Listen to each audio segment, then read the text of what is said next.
Olá, pessoal! Na gravação de hoje, dando continuidade à parte do curso sobre Fundamentos de Programação Web, eu gostaria de discutir com vocês uma breve revisão sobre métodos e processos de desenvolvimento de software, padrões e algumas práticas ágeis. Inicialmente, eu gostaria de falar sobre o comparativo do que vem a ser métodos ágeis que utilizam um modelo de ciclo de vida iterativo e evolutivo, comparando com o desenvolvimento tradicional em várias áreas da engenharia, que é conhecido como cascata. Então, basicamente, a ideia é que quando você desenvolve software, você precisa seguir uma sequência de atividades, de tarefas e produzir uma série de artefatos que vão sendo transformados até que você consiga chegar no produto final que é executado na máquina do seu cliente ou no ambiente de produção. Esse caminho percorrido entre a ideia de uma pessoa que quer o software sendo desenvolvido até o software no ambiente de produção, esse caminho percorrido é chamado de processo. Então, um processo de desenvolvimento de software nada mais é do que uma sequência de atividades que são desempenhadas para produzir software de valor. Dentro da área de engenharia e diversas outras áreas da ciência, é muito comum nós usarmos processos conhecidos como ciclo de vida em cascata. Quando nós usamos um processo com ciclo de vida em cascata, as etapas que constituem o processo, elas são executadas uma após a outra, para que no final você entregue o produto para o seu cliente. Para desenvolvimento de software, normalmente essas etapas são requisitos, design, desenvolvimento, teste e implantação no ambiente de produção. Então, para desenvolvimento de software, quando nós usamos um processo com ciclo de vida em cascata, nós passamos por essas fases e somente no final da última fase, que é a fase de implantação, que nós entregamos o software para o cliente e o seu cliente recebe aquele software. Um dos problemas é que o tempo entre o início do seu processo, onde você está coletando os requisitos do software, até a entrega para o seu cliente, passam-se meses de desenvolvimento. E dentro desse período, o seu cliente não recebe nenhum código executável para que ele possa validar, verificando, por exemplo, se o time de desenvolvimento está no caminho correto. Embora um processo com ciclo de vida em waterfall, cascata, funcione para várias áreas da engenharia, não é muito utilizado para desenvolvimento de software. Por uma razão simples.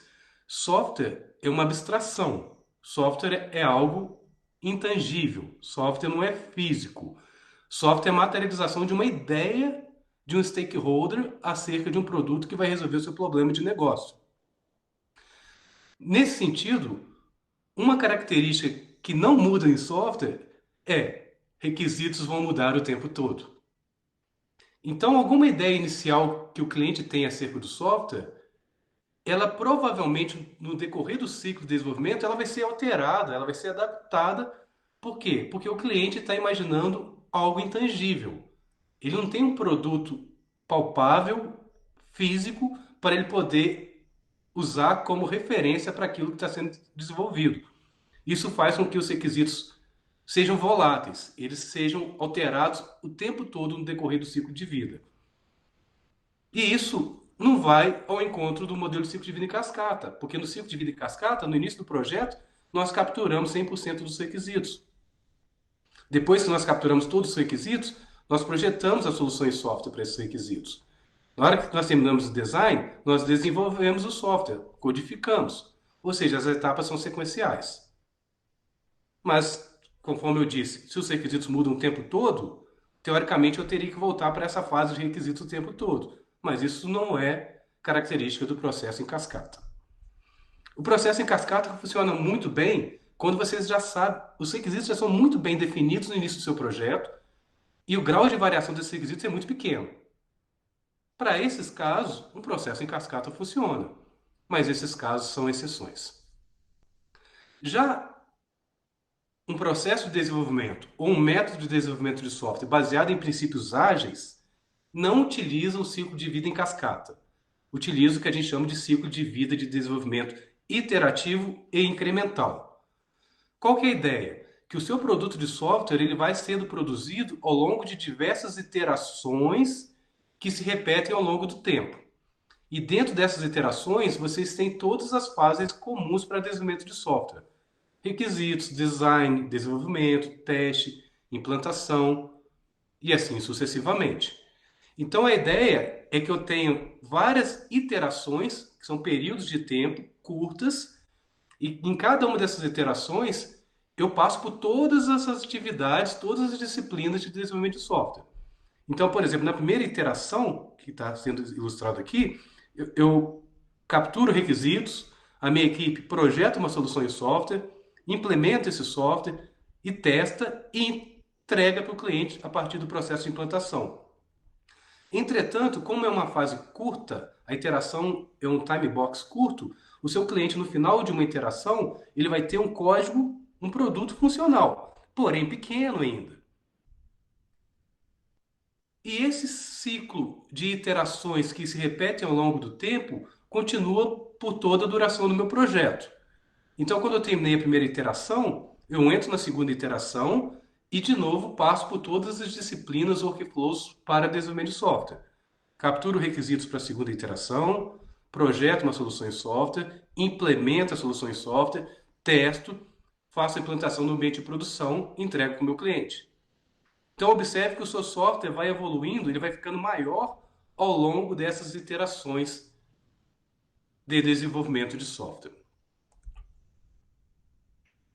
Existem vários métodos ágeis e vários processos de desenvolvimento de software que são centrados em um modelo de ciclo de vida iterativo incremental, que é o modelo mais recomendado para desenvolvimento de software.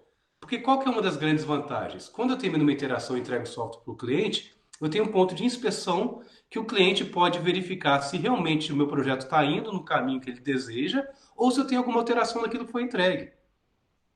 Quando você usa um processo com um modelo de ciclo de vida iterativo incremental, se na primeira entrega tiver alguma adaptação no seu produto, o seu cliente já vai fazer essa anotação, vai voltar para a segunda iteração e você vai poder trabalhar nessa adaptação para o seu cliente. Compare isso com o modelo de ciclo de vida em cascata, quando demora meses para o seu cliente receber o seu código. E pode ser que ele receba aquilo e não fique satisfeito. Só que você vai ter um custo enorme para poder fazer retrabalho em cima daquilo que foi entregue para o seu cliente e que não agradou ele. O Scrum talvez seja o método ágil mais famoso baseado no modelo de ciclo de vida iterativo incremental para desenvolvimento de software. Então, o Scrum nada mais é do que um framework, um método que vai permitir você ter um maior controle do desenvolvimento do software ao longo das iterações que no Scrum são chamadas de sprint. Então, o sprint nada mais é do que uma interação delimitada no tempo, curta, onde a equipe se compromete a fazer o seu melhor para entregar software de valor para o meu cliente no final. Então, como funciona o ciclo de vida do Scrum? Observe que o Scrum ele não indica quais são as práticas de desenvolvimento de software. O Scrum não fala, você tem que usar TDD, você tem que implementar teste automatizado, você tem que fazer refatoração, você tem que fazer programação em pares. O Scrum não entra nessa questão. O Scrum prescreve uma série de reuniões ao longo de uma sprint que são usados como ponto de inspeção e adaptação para verificar se o seu projeto está dentro dos trilhos e, caso não esteja nos trilhos, para que a equipe possa se adaptar para trazer de novo o projeto dentro do planejado. Então, a ideia do Scrum é que você tem uma lista de itens de trabalho, inclusive requisitos, que chama Prod Backlog. Esse Prod Backlog é quebrado pelo time em um artefato chamado Sprint Backlog, que são as tarefas que vão ser desenvolvidas dentro de um determinado sprint. E nós começamos um ciclo que é chamado Sprint, que são os dias que o time se reúne para implementar aquilo que está descrito no seu Sprint Backlog. E diariamente o time se reúne numa reunião chamada Daily Scrum para justamente como um ponto de inspeção e adaptação para verificar se aquilo que está sendo desenvolvido está de acordo com o planejado. Nessa reunião, basicamente, cada membro da equipe responde 3 perguntas. O que eu fiz de ontem para hoje? O que eu pretendo fazer de hoje para amanhã? E se tem alguma coisa que está impedindo o meu trabalho. No final de um sprint do Scrum, nós entregamos para o cliente não documentação, nós entregamos software funcionando, embora ainda não completo. Uma fatia do seu software funcionando para que o seu cliente possa já avaliar aquele software entregue ou aceitar, ou caso queira modificações, indicar para a equipe para que no próximo sprint aquela alteração possa ser trabalhada. Então, o Scrum é o método ágil mais famoso, não só no Brasil, como no mundo. Entretanto, conforme eu disse, o Scrum é um método ágil que prescreve um framework para você fazer a gestão do projeto, a partir de cerimônias de reuniões ao longo dos sprints que te dão pontos de inspeção e adaptação. Um outro método ágil muito famoso é o Extreme Programming, que normalmente é usado em conjunto com o Scrum. Então a gente usa o Scrum para fazer o gerenciamento das entregas, mas usamos um outro método ágil em conjunto com o Scrum para indicar quais práticas de desenvolvimento de software nós vamos utilizar. O Extreme Programming, o XP, é o método ágil mais famoso que indica práticas de desenvolvimento de software. Basicamente, qual que é a ideia do XP? É que a gente trabalha com esse conceito de feedback loops. O que é um feedback loop? Basicamente, é uma interação em que o desenvolvedor ou alguém da equipe faz uma ação, observa o resultado daquela ação e, com base nesse resultado, toma uma decisão de qual é a próxima ação que ele tem que desenvolver. Isso é chamado feedback. Ou seja, eu faço uma ação, obtenho uma resposta e, com base na resposta, eu tomo uma outra ação e fico nesses loops. O Scrum trabalha muito com feedback loop. A reunião diária que eu acabei de falar para vocês é um feedback loop de 24 horas. Todo dia o time se reúne para saber o que fez no dia anterior, o que pretende fazer para o próximo dia e se tem alguma coisa impedindo. Ou seja, um feedback que eu tenho ali naquele dia para verificar se o meu desenvolvimento está no caminho correto. Ou seja, todas as reuniões do Scrum, de certa forma, é um ponto de inspeção de feedback loop. E quando a gente trabalha com XP, é a mesma coisa. Eu tenho diversos ciclos de feedback loops que permitem eu ter momentos de inspeção e adaptação no software sendo produzido. Eu tenho feedback loop em questões de segundos, ou posso ter feedback loop em questões de meses, quando eu entrego, por exemplo, o software para o meu cliente e ele me dá uma validação. É isso que essa figura mais ou menos está mostrando. Quando eu desenvolvo código, eu estou fazendo código lá de uma função, de um método, eu estou tendo um feedback instantâneo. Eu estou fazendo aquilo lá, estou compilando e estou executando, estou tendo um feedback instantâneo. Então, os desenvolvedores têm feedback muito rápido das suas ações. Quando eu trabalho com teste de unidade, mesma coisa. Eu implemento um teste, rodo o teste e eu tenho como resultado uma barrinha verde, caso tenha dado certo, uma barrinha vermelha, caso tenha dado errado. A barrinha verde e a barrinha vermelha também são o resultado de um feedback que eu tenho para saber se o meu projeto está andando nos trilhos ou não. E um feedback muito curto também, questões de minutos. Quando eu trabalho, por exemplo, uma reunião em pé, como a do Scrum, Stand-Up Meeting, eu tenho um feedback diário. Quando eu termino uma interação do Scrum, ou uma interação no XP, talvez de 2 semanas, eu entrego o software para o meu cliente. Eu tenho um outro ponto, eu tenho um outro feedback loop. O cliente me dá um feedback daquilo que foi entregue no período de 1 ou 2 semanas e eu tomo uma ação para a próxima sprint com base nesse feedback. E eu posso ter feedbacks em nível mensais. Eu posso particionar o meu software, eu vou, por exemplo, imagina que eu tenho um projeto de 6 meses e posso dizer assim, ó, eu vou ter 2 grandes liberações, uma daqui a 3 meses e uma daqui a 6 meses. Cada uma dessas liberações, que são chamadas releases, que nada mais é que um conjunto de sprints, cada uma dessas liberações são pontos de feedback em nível de meses, e não em nível de segundos ou minutos, que é o feedback loop quando você está programando uma ideia. Então eu recomendo muito o uso das práticas do XP em conjunto com o Scrum, caso você esteja desenvolvendo software em uma equipe de desenvolvimento. Então, de maneira resumida, quais são as comparações, qual é a lição que fica entre os métodos ágeis que usam o ciclo de vida iterativo incremental com métodos tradicionais que usam o ciclo de vida em cascata?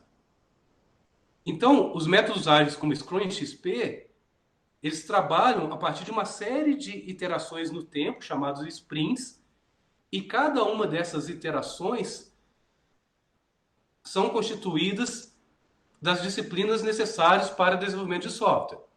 Em cada iteração você planeja, você captura requisitos, você faz design, você faz o build do software, você testa e entrega software para o seu cliente.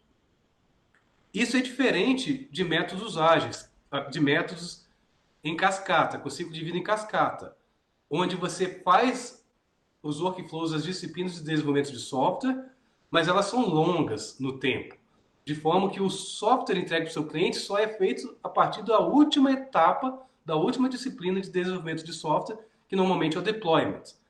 Ou, em outras palavras, o seu cliente demora meses para receber aquele produto final e, com base nisso, você não tem um feedback loop curto para poder inspecionar e adaptar caso necessário. No caso do waterfall, o feedback loop é muito longo, são muitos meses entre a etapa de requisitos e a etapa final de entrega de software para o seu cliente. O modelo de ciclo de vida em cascata não funciona para software, raras exceções. Vocês vão ouvir falar muito atualmente do conceito de DevOps, que basicamente é uma evolução dos métodos ágeis, em sentido, na minha opinião, ao conceito de Lean Engineering da área de engenharia de sistemas. Então, DevOps nada mais é do que a combinação de desenvolvimento e operação. Qual que é a ideia? A ideia é que para desenvolver software, você tem a sua equipe de desenvolvimento. Entretanto, normalmente não é a equipe de desenvolvimento que vai operacionalizar o software no dia a dia no ambiente de produção. O time de desenvolvimento desenvolve, entrega o software para o cliente paga o time, e o cliente, na sua própria equipe, os funcionários da sua empresa, tratam da operação do software. Essa é a forma tradicional. Entretanto, o DevOps existe meio que para acabar com isso. Como assim? Eu gosto de fazer a seguinte analogia. Da mesma forma que em 2001, quando os métodos ágeis chegaram, uma das grandes vantagens proporcionadas pelos métodos ágeis é eliminar a ponte que existia entre o time de desenvolvimento e o cliente. Imagina um método de cascata. Os analistas de sistemas, como eram chamados, entrevistavam os clientes, ficavam dias entrevistando o cliente, faziam uma especificação de requisitos, escreviam em meses uma especificação de requisitos, e o cliente ia embora. Só depois de meses que aquela especificação de requisitos virava software e entregava para o cliente. Métodos ágeis acabou com isso. O método ágeis comentou, deixou bem claro que se você quiser ter software de sucesso, você tem que envolver o seu cliente ao máximo, inclusive dentro da sua equipe de desenvolvimento. Foi quando o Scrum criou o papel Product Owner, que é o representante do cliente junto ao time de desenvolvimento. Então, os métodos ágeis acabaram com essa barreira, com essa ponte entre o cliente e o time de desenvolvimento. Só que você continuava com uma outra barreira, que era entre o time de desenvolvimento e o time que roda o software, que cuida do software no ambiente de produção. O que o DevOps faz? Justamente isso. Acaba com essa barreira entre time de desenvolvimento e time de operação. Na analogia feita na literatura de DevOps, elimina o silo, o muro que existe entre o time de desenvolvimento e o time de operação. De forma que você, de certa forma, tenha os métodos ágeis hoje como uma junção de desenvolvimento e operação, tudo na mesma equipe. Dessa forma, você vai ter times, vai ter pessoas representantes do time de operação dentro do seu time de desenvolvimento e vice-versa. Como fosse um time único trabalhando em conjunto, em uma mesma sinergia, para entregar software de valor para o seu cliente. Então, Dev vem de desenvolvimento, Ops vem de operação. Então, repare que desenvolvimento a gente planeja, codifica, faz o build do software, testa, entrega através de uma release, e Ops faz o deployment no ambiente de produção, faz a operação do software, monitora o desempenho do software e questões associadas. Só que esses times hoje em dia com DevOps, eles são mais integrados. Então, DevOps combina desenvolvimento de software, Dev, com a operação do seu software, Ops. Qual que é o principal objetivo, né? Você eliminar esse feedback loop, esse tempo entre você escrever o código e entregar o software para o cliente e deixar ele em operação para o seu cliente. Conforme eu disse para vocês, se você for pensar, o DevOps é como se fosse uma extensão dos métodos ágeis. Só que em vez de focar mais na comunicação entre o time de desenvolvimento e os clientes, para entender melhor o produto, o DevOps foca mais na comunicação entre o time de desenvolvimento e o time de operação, eliminando esse muro que existia entre eles, de forma que o software seja implantado, entregue de forma contínua e que seja colocado no ambiente de produção o quanto antes para os nossos clientes. Quando falamos de método de desenvolvimento, de processo de desenvolvimento, nós temos que falar um pouco de práticas de desenvolvimento, como, por exemplo, as práticas prescritas pelo método Ágil XP. Eu elenquei aqui algumas práticas essenciais para desenvolvimento de software quando trabalhamos em equipe seguindo algum método de desenvolvimento de software. A primeira dela, que está sendo muito falado, é a prática de Continuous Delivery, entrega contínua de software de valor para o meu cliente. Qual que é a ideia? A ideia é a gente justamente eliminar esse gargalo do tempo entre o software estar desenvolvido e implantado na máquina do cliente no ambiente de produção. Então a ideia é que a partir do momento que eu faço um commit de um código dentro de um repositório de controle de versão, automaticamente seja gerado uma série de testes, uma série de verificações e que aquele código seja empacotado e colocado em ambiente de produção de forma automatizada. Por isso que a entrega contínua é você fazer uma alteração no seu código com ele em andamento e que essa alteração seja colocada em produção quanto antes, preferencialmente de forma automatizada. Então, quando nós usamos uma prática de entrega contínua, existem ferramentas para isso, tá? Tipo Jenkins, Travis CI, GitHub Actions, são tudo ferramentas para criarmos pipeline para entrega contínua. Então, quando nós trabalhamos com essa prática de entrega contínua, integração contínua, deployment contínuo, entrega contínua, a gente produz software que é continuamente testado, monitorado e analisado de forma automatizada. Uma outra prática muito comum, um dos pilares do método Ágil XP, são os testes automatizados, que podem ser escritos após a criação do seu código-fonte, para testar aquilo que foi criado, ou dentro de uma cultura chamado Test Driven Development, desenvolvimento dirigido por testes, estes testes automatizados são criados, implementados, antes mesmo de você ter um código para passar nos testes. Então, o TDD é uma prática muito comum no método Ágil XP, que talvez inverta a forma como trabalhamos desenvolvimento de software. Em vez de fazer código e testar, nós testamos para fazer o código. Nós vamos discutir muito essa prática em outras disciplinas do curso. Então, o objetivo de ter teste automatizado, observe a palavra automatizado. Porque como que normalmente as pessoas que estão iniciando programação testam? Você cria um método, uma classe com o método main e manda rodar. Isso analisa já imagina uma saída esperada para aquele programa que você implementou, roda o seu programa e vai no console, na saída exibida no console, você compara com a saída planejada com a saída do console. Se bateu o planejado com a saída do console, você fala, está funcionando o meu código. Muita gente faz isso. Muita gente coloca, inclusive, uns print line no meio do seu código, justamente para verificar se aquela saída está sendo de acordo com aquilo que está planejando. Entretanto, pessoal, essa é uma forma muito arcaica de testar software. Não é recomendado. Por que não é recomendado? Porque você tem a intervenção humana. Você tem um gargalo, que é a pessoa que tem que ficar verificando a saída planejada com a saída do console e ficar contrastando aquelas saídas com o planejado para ver se deu certo. Mas imagina esse caso. Eu tenho um código, aí eu implementei uma funcionalidade. Aí eu testei, rodei, fui no console, opa, tá certo. Só que esse meu software vai evoluir. Aí eu vou incluir uma nova funcionalidade. O problema é que quando eu incluir essa nova funcionalidade, pode ser que eu tenha quebrado a primeira funcionalidade. Isso é muito comum em software. E às vezes você não percebe. Então, quando eu for testar a segunda funcionalidade, eu tenho que testar a primeira e a segunda. São chamados testes de regressão. Toda vez que eu coloco uma nova funcionalidade, eu tenho que testar aquela funcionalidade e todas as funcionalidades anteriores, para ver se nada foi quebrado. Então, você já começa a pensar, se eu tenho intervenção humana, se esse teste é manual, o ser humano olhando ali o desenvolvedor a saída, fica praticamente impossível. Vai chegar um momento que ele vai só testar, e não mais vai desenvolver código. Porque toda nova funcionalidade ele tem que testar tudo. Para acabar com isso, nós precisamos de quê? De testes automatizados. Então, voltando no mesmo exemplo, fiz uma funcionalidade. Se eu tenho um teste automatizado, eu rodo o teste em cima do meu código. Se funcionou, aparece uma barrinha verde. Se não funcionou, aparece uma barrinha vermelha. Qual que é a vantagem? Eu vou implementar a segunda funcionalidade. Escrevo o teste.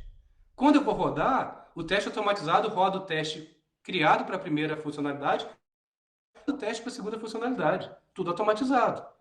Então, se no momento que eu criei a segunda funcionalidade, se eu coloquei um bug ali, automaticamente eu já fico sabendo em tempo real que aquilo que eu acabei de inserir traz um bug.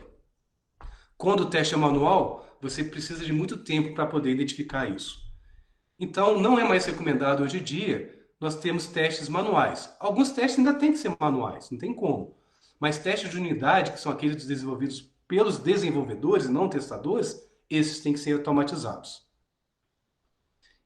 Então, de maneira resumida, o uso de testes automatizados realmente é muito útil, porque erros que são difíceis de depurar e quando a sua aplicação começa a ficar muito grande, são identificados na hora quando a gente usa teste automatizado através de uma barrinha vermelha. Automatizando os testes, nós vamos assegurar que constantemente nós vamos verificar problemas por todo o meu ciclo de desenvolvimento de software. E não só apenas, por exemplo, testando no final, como é muito comum em algumas empresas que não trabalham com testes automatizados ou que não têm a cultura de testar durante todo o ciclo de desenvolvimento.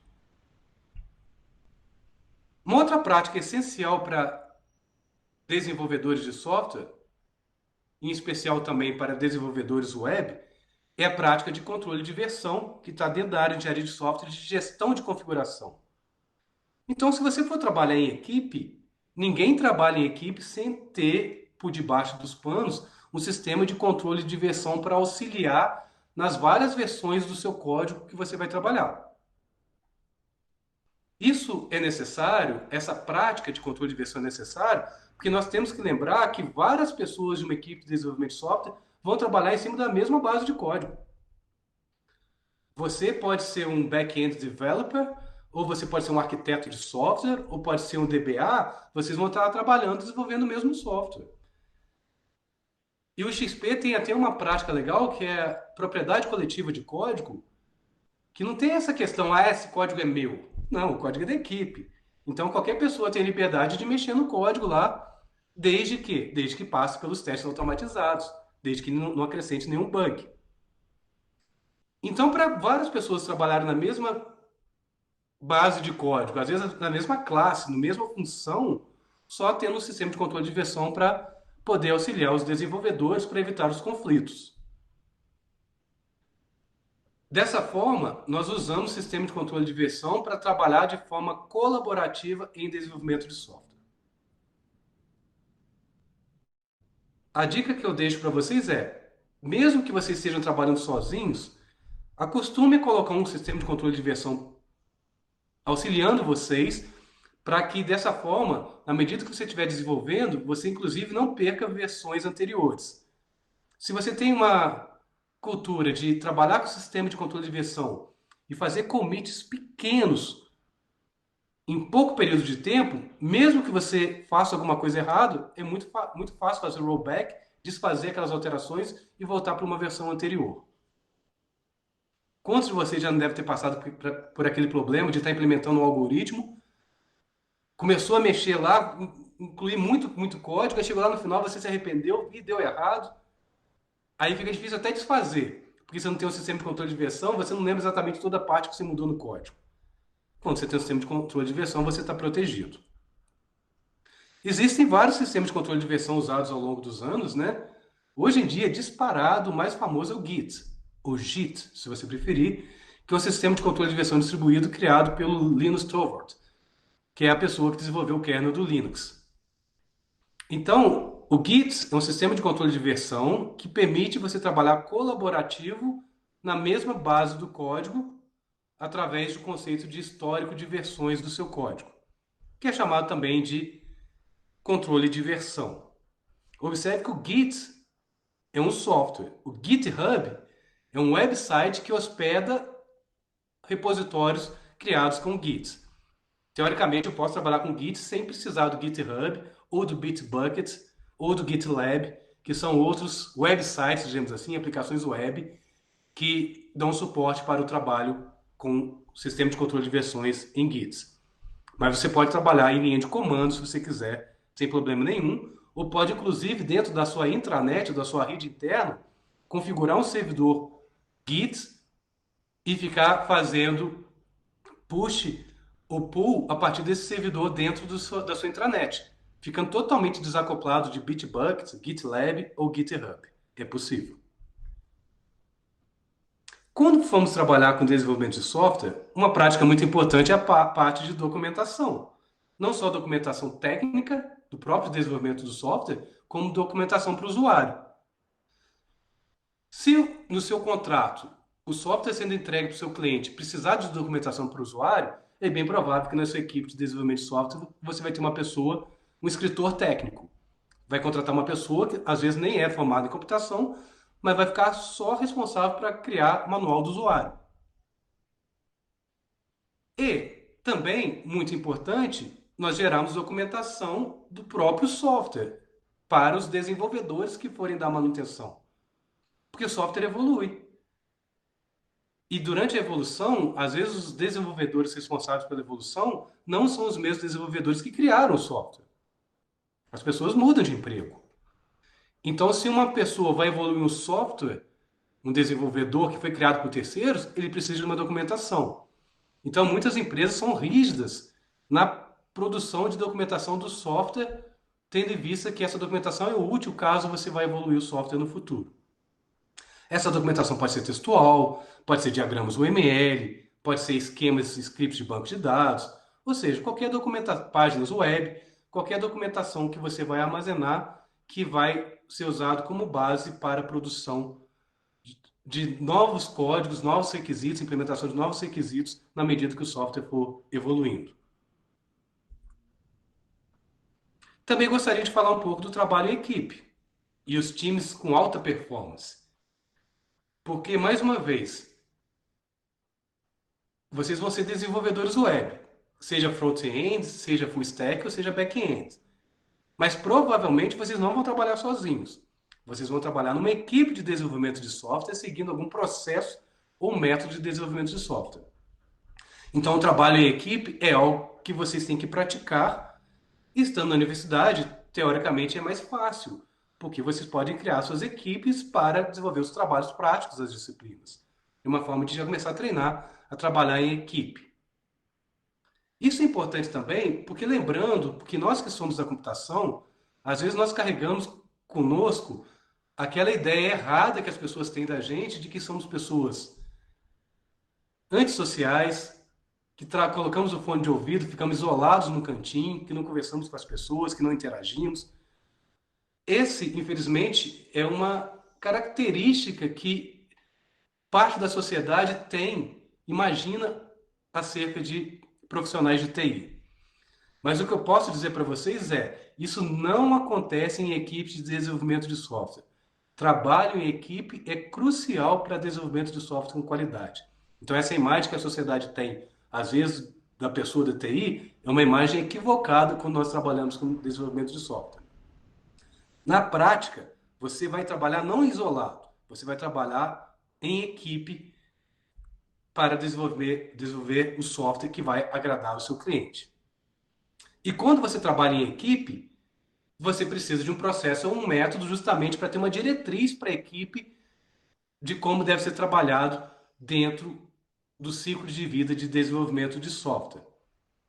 E lembrando também de uma outra discussão que eu tive com vocês, que vai ao encontro dessa questão de times de alta performance, é a questão dos T-shaped individuals, os indivíduos no formato T, que são especialistas em determinada área, mas por trabalhar em equipe, têm um conhecimento raso de diversas outras áreas que compõem as habilidades necessárias para aquela equipe de desenvolvimento.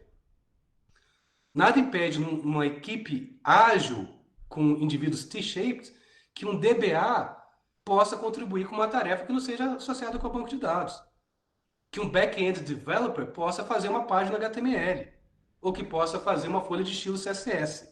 Nada impede que isso seja feito. Por quê? Porque, embora você tenha os especialistas no seu time de desenvolvimento, cada um desses especialistas, eles são T-shaped. Eles têm um formato T. Eles têm um conhecimento de outras áreas relacionadas para o desenvolvimento de produto dentro, prescrito, naquele processo de desenvolvimento de software sendo utilizado. De maneira mais formal, os métodos ágeis, por exemplo, focam na produção de software funcional e eles se reúnem regularmente para assegurar que o que está sendo entregue está alinhado realmente com as necessidades do meu cliente. Vocês que são desenvolvedores web, seja front-end, back-end ou full stack, vão se deparar muito com um pattern arquitetural chamado MVC, Model View Controller. Esse pattern nada mais é do que uma separação explícita do conteúdo da apresentação desse conteúdo das suas aplicações web. Ou seja, você separa o que é lógica de negócio, o que são os dados, o que é o conteúdo da sua aplicação web, da forma que você apresenta, seja via navegador web, seja via uma tela de celular, um aplicativo para celular, ou seja, está desacoplado os componentes que constituem a sua aplicação web. Então, o MVC vem de Model View Controller. Model são os dados, o conteúdo que você vai trabalhar na sua aplicação. View é a apresentação desses dados para o usuário. E o controlador é o componente que faz justamente a interação entre o modelo e a view. Então, esse design pattern é muito famoso e não funciona apenas para web. Eu posso ter aplicações desktop que implementam usando o framework MVC, que utiliza esse pattern, mas é muito comum na web você trabalhar com o desenvolvimento de aplicações web baseadas em MVC. É praticamente não recomendável, não é uma boa prática você não usar MVC, porque traz uma série de benefícios para os desenvolvedores. Tanto isso é verdade que quando nós trabalhamos com programação web back-end, a maioria das linguagens possuem frameworks que implementam o padrão MVC. Então, quando você trabalha, por exemplo, com Laravel e back-end, você pode implementar o MVC na mão usando a linguagem Laravel? Pode. Isso é muito comum. Só que se você quiser ser mais produtivo, você já usa um framework MVC, tipo Laravel, que continua usando a linguagem PHP, mas o framework já te dita mais ou menos, já te força uma forma de programar aderente ao MVC. Se você trabalha com a linguagem Python para back-end, da mesma forma você pode implementar, usar MVC na mão, programando em Python. Pode, mas ninguém faz isso na prática. Por quê? Porque nós temos os frameworks que já forçam você a programar de forma MVC e ser mais produtivo. No caso, por exemplo, do Python, um framework MVC famoso é o Django. Mesma coisa em Java. Eu posso programar usando a linguagem Java puro em back-end. Posso fazer um MVC na mão com JSP e Cerberus. Posso. Mas não é o recomendado. Por quê? Porque eu já tenho frameworks web em Java e MVC, que já forçam, teoricamente, eu programar com MVC em mente. Aí eu tenho vários frameworks em Java que forçam eu trabalhar com MVC. O Java Server Face é uma API padrão da linguagem Java, Jakarta EE, que implementa o framework MVC. O Spring Boot é um outro framework em Java que implementa o framework MVC. E assim sucessivamente para qualquer linguagem de programação. Por exemplo, se você gosta de JavaScript para o lado servidor, você usa uma linguagem chamada Node.js, que é JavaScript do lado servidor. Se você quiser programar em MVC, em JavaScript, você pode, também na mão, fazendo todo o seu código. Ou você usa um framework MVC para JavaScript, por exemplo, Express.js. A dica que eu dou para vocês aqui, que vão trabalhar com web, e a gente vai trabalhar um pouco back-end, é que não tem como, hoje em dia, trabalhar com desenvolvimento web sem usar um framework MVC. Nessa figura, apenas mostro para você a relação dos componentes que fazem parte do MVC. Você tem view, vamos pensar assim, são as telas, as páginas web, que vão ser apresentadas no navegador. O modelo, o conteúdo do meu website, ou os dados que vêm, por exemplo, de um banco de dados e as lógicas de negócio, e o controlador, que fica fazendo a interação entre o modelo e a view. Então, qual que é a ideia do MVC? Separar a view, as telas, da lógica de negócio e os dados que são apresentados por essas views. E para finalizar, eu queria falar um pouquinho para vocês da importância de se tornar um desenvolvedor web flexível. A mensagem que eu gostaria de deixar é que, enquanto desenvolvedores web, vocês vão precisar aprender vários métodos, processos, padrões e práticas de desenvolvimento. Mas o mais importante é que você se adapte a essas práticas, porque novas práticas vão surgir ao longo do tempo, algumas outras vão se tornar obsoletas, e dentro desse caminho de aprendizado de desenvolvimento web, você precisa ser flexível o suficiente para se adaptar a essas novas funcionalidades, a esses novos métodos, a esses novos padrões ou a essas novas práticas. E lembrando que quando um projeto termina, vocês vão iniciar o trabalho em outro projeto, talvez com outra equipe de desenvolvimento, com outras pessoas, com outras abordagens, mesmo se você estiver na mesma empresa. Dessa forma, você incorporar essas alterações, ser flexível o suficiente para entender essas adaptações necessárias dentro da sua vida enquanto desenvolvedor web, que vai alavancar realmente a sua carreira de sucesso na área de desenvolvimento web. Um desenvolvedor web, ele precisa ser confortável não apenas com a prática de implementação de código, mas tem que conhecer também de padrões, de métodos, de processos e práticas de desenvolvimento de software.